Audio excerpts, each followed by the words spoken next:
everyone, this is Soumya from Bookfeast channel. Today I'm going to review on the topic All the World's a Stage from As You Like It, which is written by William Shakespeare. So today in this video I'm going to deal only with the particular topic, because this is the prescribed syllabus for class 12. And before getting into today's video, I just want you to convey something that we have posted the particular video in Tamil. If you are in need of that, please do refer the description for the link, and also please do like, share, and if possible watch our latest updates. You will be really benefited. So let's get into today's video. As I have told you that the writer of the particular content seems to be William Shakespeare. He was born on 1564 and he was passed away in the year 1616. He is known to be a prolific writer during the Elizabethan age and Jacobean age, which is also titled as the Age of Renaissance. And his poems, even though it is written in the 15th and 16th centuries, still now his poem seems to be the popular to the latest today.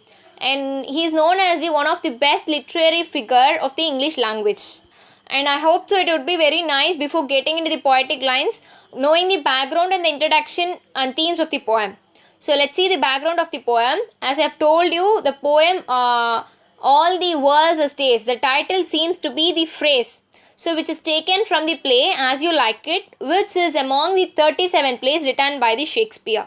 And it starts, All the World's a Stage is the beginning of a monologue which is spoken, from the As You Like It, and it is spoken by Jacques King in Act 2, Scene 7, line 138.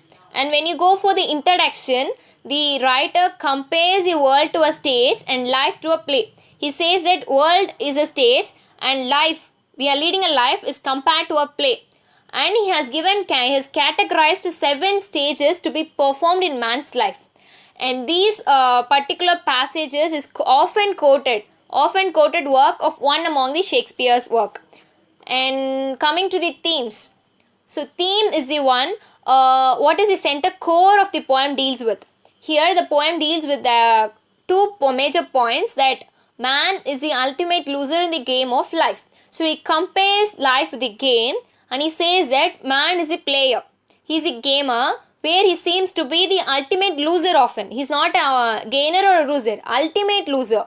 And man plays 7 roles in his life of drama. So stage, a drama is enacted in a stage. The drama is called life, and man has 10 to play 7 roles in that. So let's see what are the 7 rules through the poem. So all the world's a stage, and all the men and women merely players. So all the world seems to be a stage. And he says that in that stage, men and women are just players. They can't do anything. They are the enactors, where enactment takes place. And they have their exit and their entrance. So if a drama is enacted in a stage, there will be an entrance and there will be an exit. Like the same, there is an entrance and exit for man to enter into the world to lead his life. And one man in his time plays many parts. So one man in his time, he plays not only a major role, he plays not dual, he plays many parts. So you have to stress on the word his time. So his time refers to his lifespan. So the lifespan of a man holds about many parts. His acts being 7 ages. So he said that he has been acting many parts. Now he gives the counting that 7 ages.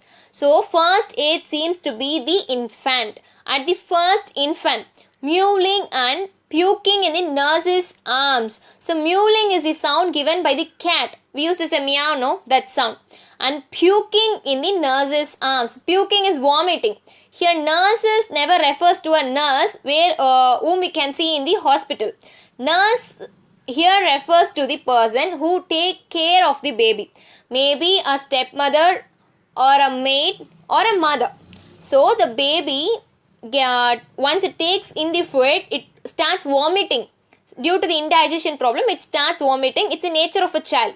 So he says that at first the infant starts giving mewling sound and vomiting in the nurse's arms. Then comes the second stage, and then the whining schoolboy with his satchel. So satchel is a bag which is carried like a handbag in olden days. So the particular schoolboy, he goes to school by carrying his one side bag and shining morning face. His face is very shiny and is very happy. But once he get the word school, he's tend to be slow, creeping like a snail. So he's not walking or running to the school with the briskness. Instead, he creeps like a creeper. He creeps, that too very slow. Here the word slow takes up by the snail.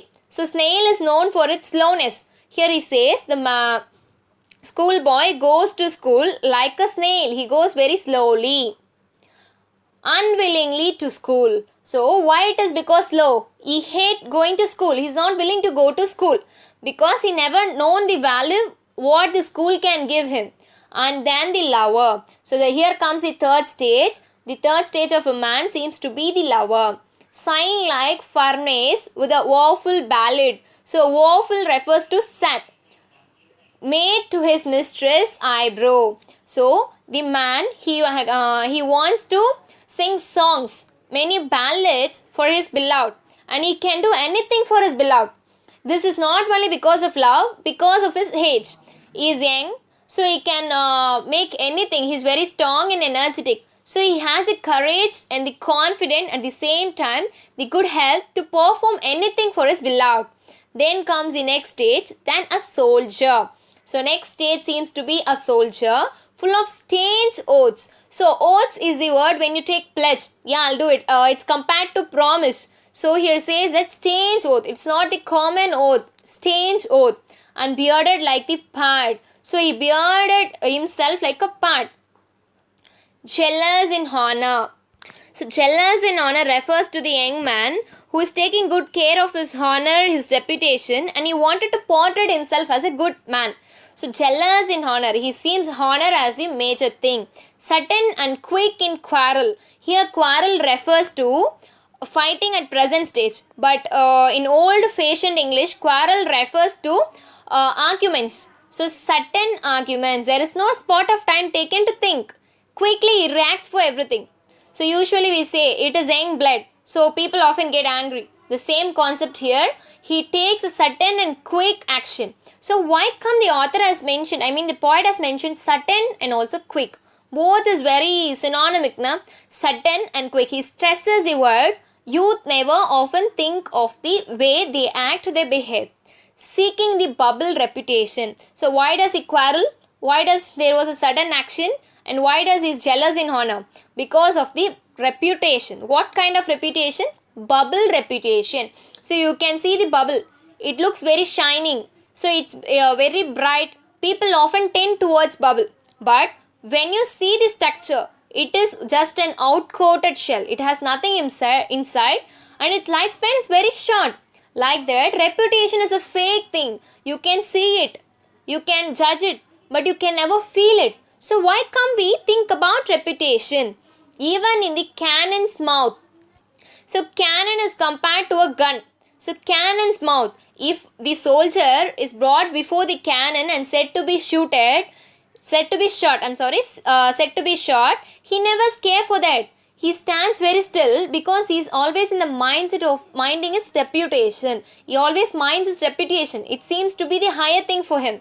And then the justice. So next stage includes justice, where he seeks justice, his honor, everything seems to be the reputation in the soldier stage. But when he comes to the next stage, it seems to be a different kind justice. In fair round belly with good capon lined. So capon lined talks about that the man is very healthy with by eating chickens. So in fair round belly. So he had a belly. He's going up a belly because he's having lots and lots of food. With eyes severe. Though he had belly, his eyes always searches for the matured things. He's very much matured. So he searches for the truth, facts and lie. And beard of formal cut. And his beard is very formal now. Full of wise thoughts. So his eyes always sees. His ears always hear. And he often spoke the wise thing. Not the fake or like a person who is tied towards his reputation. He sees everything in a wiser manner. And modern instance, but and also is very much modern. And so he plays his part. So here again he says that He may be very good, he may be very caring, whatever it may be, very wise or wisdom, but he plays his part. Still, he is one of the actor who is enacting in the stage called world. The sixth stage shifts. Now he is going to the next stage where the sixth age shifts into the lean and slippered pantaloon. So, lean and slippered pantaloon refers to a man who is very thin and old. So, it is actually a phrase which talks about a man who cannot hold himself, who cannot stand on his own legs, with spectacles on nose. So, in addition to that, he is wearing spectacles on his nose and pouch on side. So, if he is a young man, he used to wear his spectacles little higher. But here he says on nose. So, he is very old and pouch on side. And from his birth to still, he has been earning. Maybe it is by luck getting his ancestral properties, or he may be earning. So, he keeps everything aside in his pouch. His youthful horse well saved, a world too wide. So, his youthful horse is well saved and a world is too wide. Still, the world is very wide. He was very small, and at present he is very much matured. But the world remains to be the same, too wide. So, here he compares again. When you go and act somewhere, have you ever thought only the people keep on moving? Never the stage. They change the screen, but the dimension of the stage seems to be the same. Here also the world seems to be too wide from the starting. From his trunk and shank and his big manly voice. So, trunk is growing very smaller, and shank is a piece of meat cut from a leg of an animal. So, this phrase, trunk and shank phrase, talks about the man's narrowed leg. So, his skin is very loosening. Due to the aging, he is very shrunken. He is having a very wrinkled skin. And his big manly voice. Now, his voice had become very manly. The two very big manly.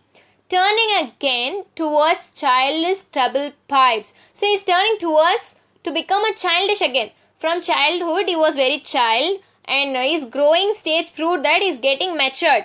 But at present, still he goes back to the childish stage. How is it possible? Let's see. So, tremble is a piece of music which is often known for its high-pitched sound.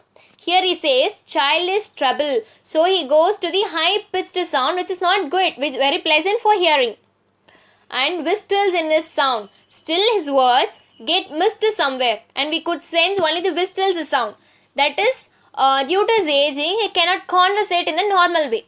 Last stage of all. So, after all the seven, we are at the seventh stage. That is the last scene of all. Last scene of all. That ends this stage, eventful history. So, here he says, this last scene comes up with the end.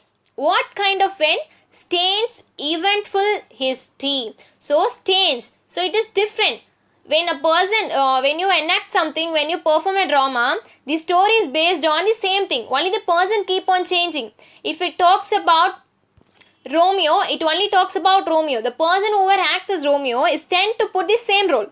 But in the world stage, it is strange. Every people cannot have the same happenings and same records. So strange, eventful. He stresses it is full of events, history. So, what kind of history? Eventful history.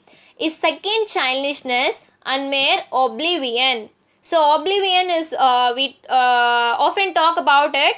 That is, if a person is in oblivion state, he never cares for what other things. What his mindset is to be the different from the others. He never tend to know what others are thinking about him, and others often think in the same way.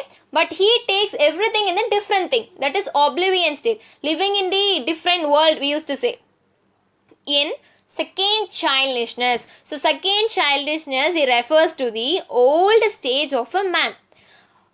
Old people often behave like childs. So, he says second childishness. Sans teeth. So, sans is without. Now, he is without teeth, and his eyes, without eyes in the sense, it is not clearly visible for him.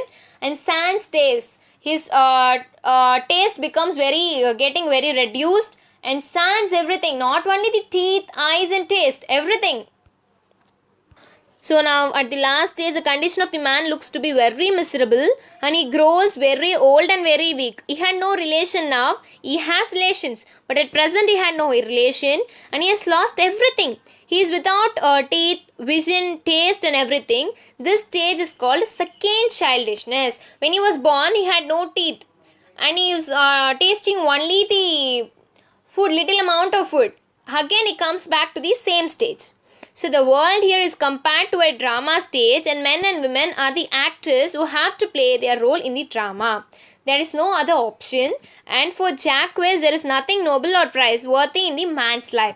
So the whole poem is spoken by the Jacques as a monologue. So from his vision, the poem seems to be expressing his thought that for him nothing is noble or praiseworthy in man's life, and he makes fun of 7 stages of man and calls birth as entry. So birth is where you get entry into the stage called world, and death is the word which is referred to as exit in the world.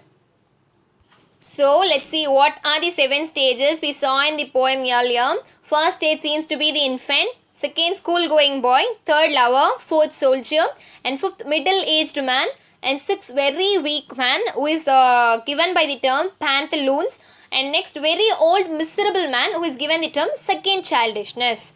So we are at the last slide of the poem where the moral seems to be life on earth is not permanent. So he could have said that life on earth is temporary. So he says not permanent. So he uses the correct word. There is a difference between temporary and not permanent.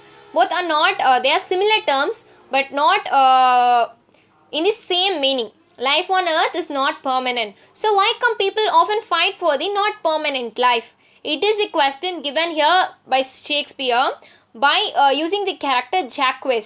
So here I conclude my video. So once again I repeat you that I have posted the particular content in Tamil. You can refer the link in the description. Please do like, share, comment and subscribe. And if you are in need of any works, please do mention in the comment section. Surely I will make it for you. Thank you.